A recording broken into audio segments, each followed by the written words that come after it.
I fully have lost my voice. I blame you. Hey guys, I have completely lost my voice, and that was me trying to have it come back to life, and that was a fail. It was great. I tried. I'm here with my amazing friend Richa, who is like, I don't even know how to talk about how amazing this girl is. Today, I'm going to be sharing my chakra reading with you guys, and Richa's actually gonna do it for me.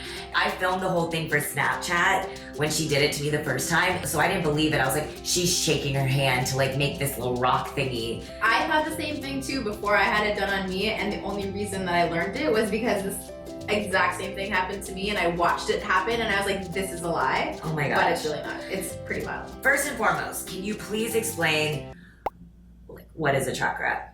A chakra is just like a spinning wheel of energy. It's understanding psychologically, emotionally, and energetically what the wavelength and the balance is in your body. The readings in the chakra kind of just give you an idea of where you are in this present time. I can't tell you how spot on her chakra reading was to me. So A, I'm excited to do it so you guys can experience it, but B, I'm interested to see if it's evolved. Because since she did it, I went home for a month to kind of balance out my like body, mind, and soul, and kind of soaked in everything you told me about the chakra reading. All right, we're gonna just do it. And we are not censoring this. We're gonna get candid. When it gets talking about the stuff that is a little TMI, I'm just gonna keep it going because I think it's important for you guys to see. So let's get to it. Let's do it. All right, guys, we have our little Zen bed made. We literally took the pillows off my bed. Okay. Candles? We put they are low-key a hazard, but they felt like they fit. Tell me what to do. We're gonna first look at all of the chakras, and we're gonna just sense what they're like at baseline, if they're balanced or if they're not balanced. When the stone is placed over top of the chakra, it should spin. Say if the stone does not move, that means that there's no energy flowing through the chakra. If the stone moves a lot, bigger than a grapefruit, it means that there's a lot of energy in that chakra. Which is a good or bad thing? It depends. It could be a bad thing if there's like negative, intense energy. Say there's a blockage at your heart chakra. Everything above your heart chakra should technically be blocked a little bit because there's a blockage in your constant flow. So we're gonna start at your feet. This is the root chakra, which is red. It develops from your sense of security and from your sense of attachment to family. So this develops when you're a child because your parents are who give you security first. Okay, so that looks pretty balanced. So last time, this is the one that you started and you're like, your chakra is going cray. Yeah, so you had a very, very strong connection with your family, and your family attachments were very secure. So for someone who doesn't have that same stability, something that they say that you can do is do a lot of earth-based movements because it's at your feet. So you can dance, you can walk, you can run, but you want to connect yourself and ground yourself a little bit more. So now we're at the sacral chakra. This is orange, so I want you to visualize orange. This is your sense of sexuality. Oh, this one be going. I am single and ready to mingle, okay? Oh, this is like really going.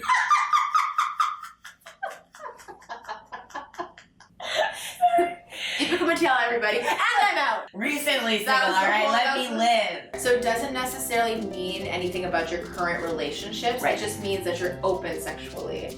Because some people have blockages, they don't feel comfortable, or they may just, not want to experience anything sexually. Right. So I just wanted to caveat this, Deepa fam. That does not mean that I am going around town everywhere and having the time of my life. It means that I am open to meeting people and things like, okay. So now we're gonna come to the solar chakra. This is your sense of self. Okay, so this is yellow. So visualize yellow. So it's around your navel area. Okay, so this one is spinning. This is similar to the last time. Last time we did it, it was like really heavy at the root, really heavy at the like sexuality one, and then when it got to the sense of self, it was like super slow. Yeah. And that's when I started to cry. I literally started to tear up because it was right before I went home to Texas. I am still figuring out what me is and what makes me me, but I'm making active efforts towards it, but I don't feel like I'm there yet. So how does someone like me get this to get balanced? A lot of self-work. You have to reflect a lot. Yeah, that's part of the problem, right? Finding the time to do it. Yeah.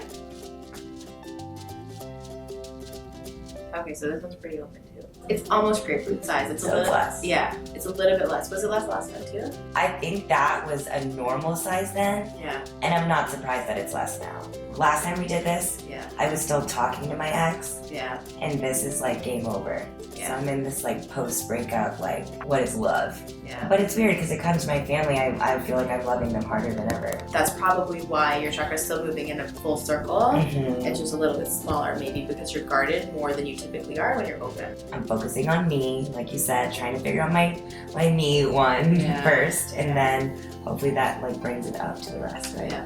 So the next one is blue. It's at your throat. What does that mean again? So it's your ability to communicate, but it's also I'm like communicating. My voice is gone. I apparently communicate. we talk too much and communicate too much.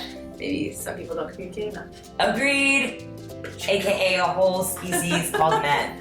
So this one is creativity and communication, and it's blue, okay? Okay, so this one's also open. The blockage here is also, as I said, affecting the higher chakras. Last time you did this, I remember it was going crazy. I fully do feel like I've kind of creatively capped, and that's why I'm like, again, trying to change that up, go to LA. I mean, I'm communicating like crazy, but I don't think it's the creative communication that I want. So it's crazy to see that there are already changes in your chakras. It is, and it all makes sense. So now we're gonna do your chakra right here. It's your third eye, and this is your sense of intuition. Okay, this one's good.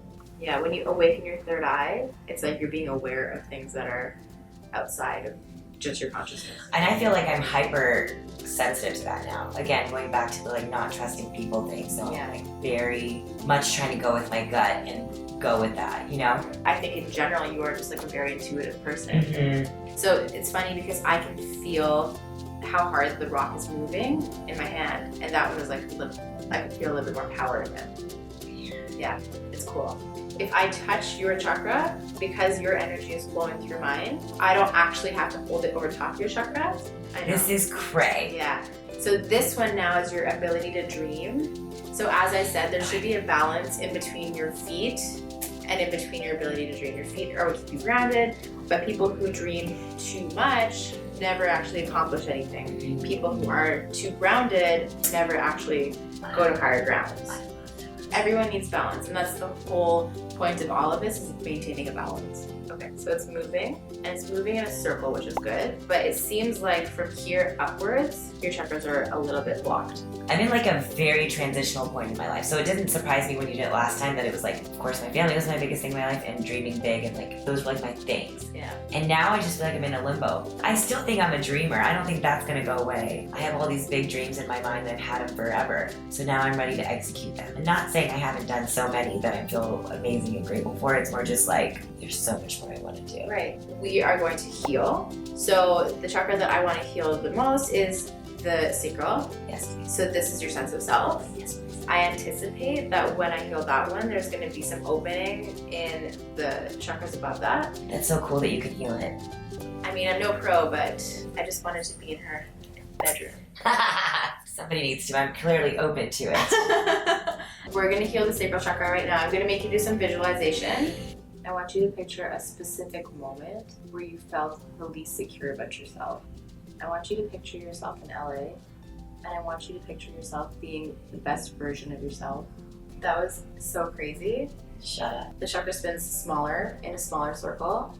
The second you start thinking about your insecurities, it starts moving like this, side to side. And then when you think about the time that you felt secure or what you want to feel like in the future, it stops going side to side, slowly stops, and then starts moving in a circle. When you visualize what you want to be in LA or what you want to be, What did you do? bigger. I was envisioning being on the beach. I wasn't even thinking about career. My biggest insecurity was when I went to that acting audition, because it was like so out of my comfort zone. It was like me reading lines instead of like just being myself. I did not have to heal your dreams, which tells you something. It tells you that when you are comfortable with yourself, when you work on yourself, your ability to dream is limitless. I'm healed. You are healed. You're like powerful. I'm pretty magical. I'm officially a believer. I just wanted to share this with you guys because I feel like I think we all need to be a little more in tune, I guess, with all of those things and push out all the negative vibes in our life. I had no idea what this was at all until she came into my life. I felt like it changed my life. We basically love each other. And I'm just like really sad because she came into my life 5 years after moving to New York City when I'm about to leave. She's a little in denial. She's gonna come visit me and I'm gonna go visit her. It's like, whatever, it's fine. Who's gonna like you in LA? I know. Who's gonna do chakra reading in LA? It's very sad. Sorry, I'm so distracted by this. I know. It's a distracting It's pillow. so cool. Okay. I know. Your visualization. Wow, that word. That doesn't mean anything. I literally was out of a panic attack. Like, did you just ruin my entire aura?